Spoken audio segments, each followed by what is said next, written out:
प्रणाम किया, धन्यवाद। प्रणाम का मतलब ये सेल्फिशनेस, स्वार्थीपना से हम थोड़ा सा ऊपर उठे। उसी प्रकार जंतु जगत, हमें पता ही नहीं है जंतु जगत हमारा इतना भला कर रहा है। एक गिद्ध जो है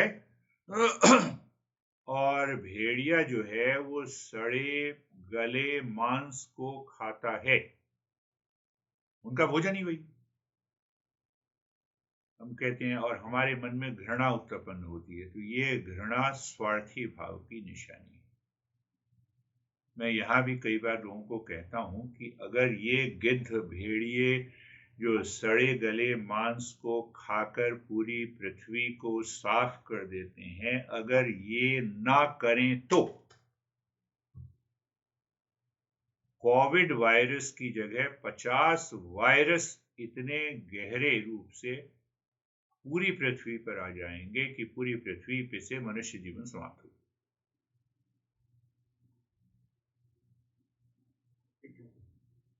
पानी में एक छोटा सा वायरस हो जाता है तो 50 दिन तो हमारा शरीर जो है बुरी हालत में हो जाता है। डॉक्टर के पास जाके हम तड़पते रहते हैं। कॉलरा हो गया, डायरिया हो गया, और दुनिया भर की, इवन मलेरिया एक मच्छर के काटने से हम इतने परेशान हो जाते हैं। डेंगू फीवर मच्छर से ही होता है ना, हमसे कम से कम 1 करोड़ गुना छोटा होगा, और वायरस तो उससे भी कम। तो हमने क्या किया, आपने मन की दिशा को बदलने के लिए ये किया, और कुछ नहीं है। मन को शुद्ध करना, बिना शुद्धि के वो ज्ञान जो है वो टिक नहीं पाता। बिना शुद्धि के ज्ञान टिकेगा नहीं, कुछ भी कर। तो इसीलिए हमने भूत यज्ञ हो गया। भूत यज्ञ में वनस्पति जगत और जंतु जगत का हम धन्यवाद करें, और हम ये खोजें कि एक जानवर किस प्रकार से पूरे संसार चक्र में हमारी मदद कर रहा है, हम उसको घृणा से ना देखें। मैंने उदाहरण लिया भेड़िए का ही और गिद्ध का। उसी प्रकार हजारों ऐसे जंतु जीव हैं, वो केंचुली कहते हैं ना, यहाँ पे केंचुली पकड़ने का बड़ा बिजनेस है। लोग कम से कम $1.5 से 2 लाख कमाते हैं। मतलब उसको लोग कहते हैं कि फिल्दी जॉब है, बड़ा गंदा काम है। पर गंदा काम से अगर $2 लाख घर में आए तो वो अच्छा काम हो जाता है। $2 लाख कमाते हैं, और वो जंगल दलदल में पहुंच जाएंगे, वहां पर से वो केंचुली इकट्ठी करेंगे और फिर किसानों को देंगे।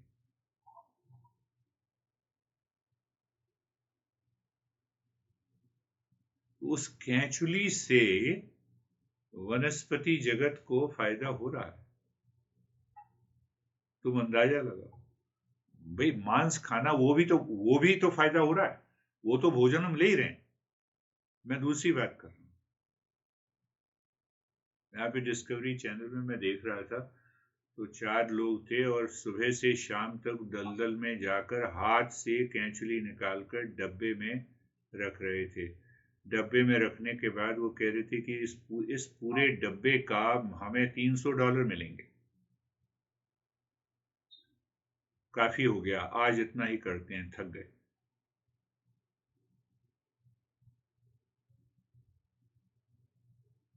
और यहाँ पर बीच में जंगलों में, बहुत बड़ा है ये देश, तो जंगलों में मशरूम लेने जाते हैं। मशरूम जो है जंगलों में चेक करते हैं, उनको पता है, और अच्छा आज पूरा डब्बा हो गया, इसके तो $500 मिल जाएंगे। जीविका चल रही है वनस्पति जगत। भूत यज्ञ।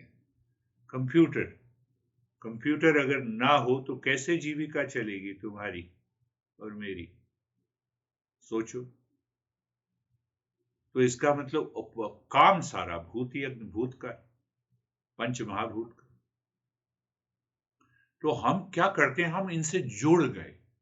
कि पंच महाभूत अपने अपने विभिन्न रूपों में, रंगों में, शरीर भी पंच महाभूत, मन भी पंच महाभूत, इसीलिए ये दोनों जुड़े हुए हैं और हम अपने आप को अलग कर लेते हैं। इस व्यक्ति से मुझे अलग, मैं अलग कर लूंगा, ये व्यक्ति बेकार है, ये व्यक्ति अच्छा है, ये जानवर अच्छा है, वो अच्छा नहीं। तो ये स्वार्थ का जो भाव है, इस स्वार्थ के भाव को हमने निस्वार्थ भाव में लाना। नोचने खसोटने की प्रवृत्ति को छोड़ के हमें कंट्रीब्यूट करना, हम क्या दे सकते हैं। अब देने के लिए बहुत कुछ है, पैसा नहीं देना ठीक है, हमने दे दिया ना, हमने सभी को धन्यवाद दे दिया, इससे बड़ा दान और कुछ नहीं हो सकता। पंच महायज्ञ हमने कर लिया, हमने बहुत कुछ दे दिया। जब हम ये देते रहते हैं तो क्या होगा, हमारे मन के भाव और विचार बदल जाएंगे। मन और भाव बदल गया तो मन की शुद्धि हो जाएगी। इसीलिए हमारे कृष्ण भगवान ये कहते हैं, यज्ञ, तप और दान किसी भी हालत में एक मनुष्य को छोड़ना नहीं चाहिए। कृष्ण कहते यज्ञ, तप और दान, कहते हैं सब करते रहो, ध्यान करो, सब कुछ करो। इसीलिए देखते हो हमारे गुरुदेव, चलो भंडारा करो, तो वो ऐसा नहीं है कि हम भंडारे में जाएं, वो ठीक है, वो एक व्यवस्था है, पर हम खुद देखें कि हम क्या कर सकते। घर खरीदा, ये पंच महातत्व, आपकी कृपा से ये घर आया, अब मैं जाकर 11 व्यक्तियों को भोजन कराऊंगा और इन 11 व्यक्तियों के अंदर मैं आपको देखूंगा। ये फिजिकल यज्ञ हो गया, मानसिक और भावनात्मक तो हुआ। अब तुमने फिजिकल भी किया, तुमने फिजिकल वस्तु ली ना कोई, तो हमेशा ये कहीं भी चले जाओ, ये जरूरी नहीं है पंडित को बुलाना है, कहीं भी चले गए किसी मंदिर में, नहीं 11 को अपने हाथ से, पूनम चलो अपने हाथ से दो, अपने बेटे के हाथ से दो, बेटे को भी सीखे 11 व्यक्तियों को, चलो मैंने ये संकल्प लिया, इन 11 व्यक्तियों के अंदर मैं उस ईश्वर को देखूंगा, उस गुरु को देखूंगा, मैं गुरु को अर्पण कर रहा हूं, इसका लाभ ज्यादा हो भंडारे में जाने से। अलग अलग भाव हमने भी बना दिए, तो हमें हमारे मन के अंदर क्या आया कि ये जो खुशी मेरे जीवन में आई, ये